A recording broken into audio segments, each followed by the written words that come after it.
Hi hello everyone, எல்லாருக்கும் வணக்கம். Welcome to the பாக்கியம் சேனல். இன்றைக்கி நான் ஒரு சேலஞ்ச் பண்ணலான்னு முடிவு பண்ணியிருக்கேன். அதாவது காலையில் சீக்கிரம் எழுந்துக்கணும், அதுவும் தொடர்ந்து 21 டேஸ் எழுந்துக்கணும். இதுதான் சேலஞ்ச். இதையே நான் சேலஞ்சுன்னு சொல்கிறேன்னா, எல்லாருமே சீக்கிரம் எழுந்துக்கணும்னு நினைப்போம். அதை ஸ்டார்ட்டும் பண்ணிடுவோம், கொஞ்ச நாள் பண்ணுவோம், அப்புறமா விட்டுடுவோம். அதனால தான் நான் இதை சேலஞ்சுன்னு சொல்கிறேன். இப்போ நானும் நினைப்பேன், ஆனால் இப்போது வீக்கெண்ட்ஸ் வருது, சாட்டர்டே சண்டே வருதுன்னா எழுந்துக்கும் போது நான் ஏன் எழுந்துக்கணும்னு தோணும். நான் சமையல் அப்புறமா லேட்டாக பண்ணிக்கலாமே, இப்போ நான் எழுந்து என்ன பண்ண போகிறேன், நான் ரெஸ்ட் எடுக்கலான்ற எண்ணம் வரும். அப்போ நான் தூங்கிடுவேன்.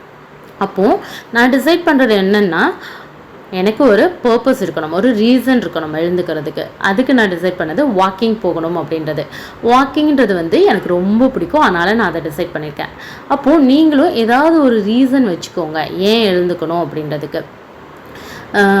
நீங்கள் எக்ஸசைஸ் பண்ணலாம், இல்லை மெடிடேஷன் பண்ணலாம், யோகா பண்ணலாம், இல்லைன்னா படிக்கலாம். ஸோ என்ன ரீசன் வச்சுக்க முடியுமோ வச்சுக்கோங்க.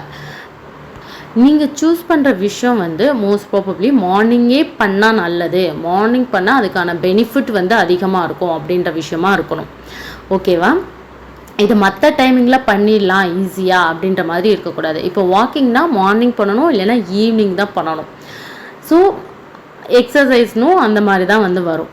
ஸோ நீங்கள் அந்த மாதிரி எந்த விஷயம் ப்ரையாரிட்டி கொடுத்து பண்ணணுன்றதை முடிவு பண்ணி டிசைட் பண்ணுங்கள். அது உங்களுக்கு பிடிச்ச விஷயமா இருக்கணுன்றது ரொம்ப முக்கியமானது. எனக்கு வாக்கிங் பிடிக்குன்றதுக்கு ரீசன் என்ன அப்படின்னா, இப்போ எனக்கு அது எனக்கு யூனிவர்ஸோட கனெக்ட் ஆகிற மாதிரி இருக்கும். எல்லாரும் ஆஃப்டர்நூன் டைமை பார்த்து நம்ம ரசிக்கலாம் மாட்டோம். ஸோ ஆனால் மார்னிங் டைமை பார்த்தா ரசிக்கணும்னு தோணும் இல்லையா? அது எல்லாருக்கும் காமனாக இருக்கிறது தான். அதோடு எனக்கு என்ன ஃபீல் ஆகும்னா, இந்த பிரபஞ்சம் நான் நினைக்கிற எல்லா எண்ணங்களையும் இப்போ கேட்டுக்கிட்டே இருக்காங்க. டைரெக்டாக ஓப்பன் ஸ்பேஸில் பண்ணுறோம் இல்லையா? ஸோ ஸ்கைலாம் தெரியும் இல்லையா? ஸோ என்னோடய தாட் டைரெக்டாக போய்கிட்டே இருக்குது அப்படின்ற ஒரு சின்ன ஒரு தாட்டுன்னு வச்சுக்கோங்களேன். அது அந்த மாதிரி ஒரு எண்ணம். அப்போது நான் எனக்கு அந்த டைமில் நான் என்ன வேணால் யூனிவர்ஸ் கிட்ட கேட்கலாம், யூனிவர்ஸ் கிட்ட ஃப்ரெண்ட்லியாக பேசலாம், எனக்கு மேனிஃபெஸ்ட் பண்ணலாம், விஷுவல் பண்ணலாம், இப்படின்ற அந்த நிறைய எண்ணங்கள் எனக்கு அந்த டைமில் இருக்கும். அதே மாதிரி ஈவினிங் டைம் கூட எனக்கு அந்த மாதிரி தான் இருக்கும். ஸோ நான் அந்த மார்னிங் டைமை நான் அதுக்காக ஃபிக்ஸ் பண்ணிட்டேன். இதில் நான் இன்னொரு விஷயம் என்ன சொல்கிறேன்னா, அதிகமான விஷயங்களை எடுத்துக்காதீங்க. ஒரு 10 விஷயம் எடுத்துக்கிட்டு இது எல்லாத்தையும் மார்னிங் பண்ணணும் அப்படின்னு சொல்லி முடிவு பண்ணாதீங்க.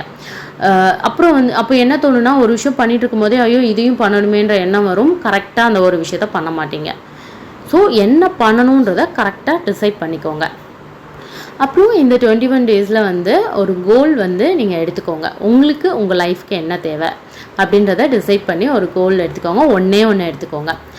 ஸோ அதுக்கு ரிலேட்டடாக குட்டி குட்டியான டாஸ்க்கும் நீங்கள் பண்ணுங்கள். ஒரு நாள் அஃபர்மேஷன் கேட்கலாம், கிராட்டிடியூட் பண்ணலாம், அப்புறம் ஸ்கிரிப்ட் ரைட்டிங் பண்ணலாம். இந்த மாதிரி ஏதாவது ஒரு விஷயங்களை நீங்கள் பண்ணலாம். ஸோ நான் நேற்றுக்கு நான் எழுந்துக்கணும்னு டிசைட் பண்ணதுக்கப்புறமா நான் போஸ்ட் பண்ணேன். இன்றைக்கி மார்னிங் நான் எழுந்துட்டேன். மார்னிங் எழுந்த உடனே வாக் போனேன். ஸோ ரொம்ப நல்லா இருந்தது, ஃபீல் நல்லா இருந்துச்சு. அப்புறமா இன்றைக்கி ஒரு ½ டேக்குள்ளேயே நான் என்ன விஷயம் பண்ணணும் புதுசாக அப்படின்னு யோசிச்சுருந்தேனோ அந்த விஷயங்களை நான் பண்ணேன். ரொம்ப குட்டி குட்டியான விஷயங்கள் தான், அதிகமாக நான் என்ன எதுவும் பண்ணணும்னு டிசைட் பண்ணலை. ஒரு 10 மினிட்ஸ் எடுக்கிறது, ½ அன் ஹவர் வாக்கிங், இந்த மாதிரியான விஷயங்கள் தான் இருக்கும். நான் அதெல்லாம் பண்ணிட்டேன். ஆனால் இந்த ரெகுலர் ஒர்க்கிங்லாம் லேட்டாக பண்ணாலும் ஓகே பரவாயில்ல அப்படின்ற மாதிரி முடிவு பண்ணேன். ஏன்னா இதெல்லாம் நம்ம அந்த ஒரு டேயோட எண்டுக்குள்ளே எப்படினாலும் நம்ம பண்ணி தான் ஆகணும், அந்த விஷயம்லாம் முடிச்சு தான் ஆகணும். அதனால அதை நம்ம கட்டாயம் செஞ்சு தான் ஆகும். ஆனால் இந்த விஷயம் புதுசாக ட்ரை பண்ணுற விஷயம் எல்லாமே நம்ம என்னென்னா நம்ம பண்ண மாட்டோம். ஒரு ½ அ டேக்கு முன்னுக்கு நம்ம அதெல்லாம் முடிக்கிற மாதிரி கொஞ்சம் பார்த்துக்கிட்டா இட்ஸ் பெட்டர். அப்புறம் இந்த காலையில் எழுந்ததுக்கான பெரிய விஷயம் என்னென்னா, மார்னிங் எழுந்து நீங்கள் என்ன கேட்டாலும் இந்த பிரபஞ்சம் கொடுக்கும் அப்படின்றத நிறைய பேர் சொல்லியிருக்காங்க. ஸோ நம்ம அதையும் ட்ரை பண்ணி பார்க்கலாம், இந்த கடவுள் நமக்காக கொடுப்பாங்க அப்படின்ற விஷயந்தான். நெக்ஸ்ட்டு நீங்கள்லாம் யாராவது என் கூட இந்த சேலஞ்ச் பண்ணுறீங்க அப்படின்னா எனக்கு கீழே கமெண்ட்டில் எஸ்க்கு சொல்லுங்கள். அப்புறம் இந்த சேனல் பிடிச்சிருக்கு உங்களுக்கு அப்படின்னா சப்ஸ்கிரைப் பண்ணுங்கள். இதை ஃபர்ஸ்ட் நான் உங்ககிட்ட சொல்கிறேன். அப்புறம் வந்து இந்த மாதிரி யாரையாவது மார்னிங் எழுந்துக்க வைக்கணும் உங்களுக்கு அப்படின்னு தோணுச்சு அப்படின்னா அவங்களுக்கும் இதை ஷேர் பண்ணி விடுங்க. அண்ட் வந்து கொஞ்சம் ஒரு லைக் பட்டனையும் தட்டி விடுங்க. ஓகே, இந்த 21 டே ப்ராக்டிஸ் பண்ணலாம். நீங்களும் சேர்ந்து பண்ணுங்கள். கண்டிப்பாக என்னோடய லைஃப்பில் சேஞ்சஸ் வரும் நான் நம்புகிறேன்.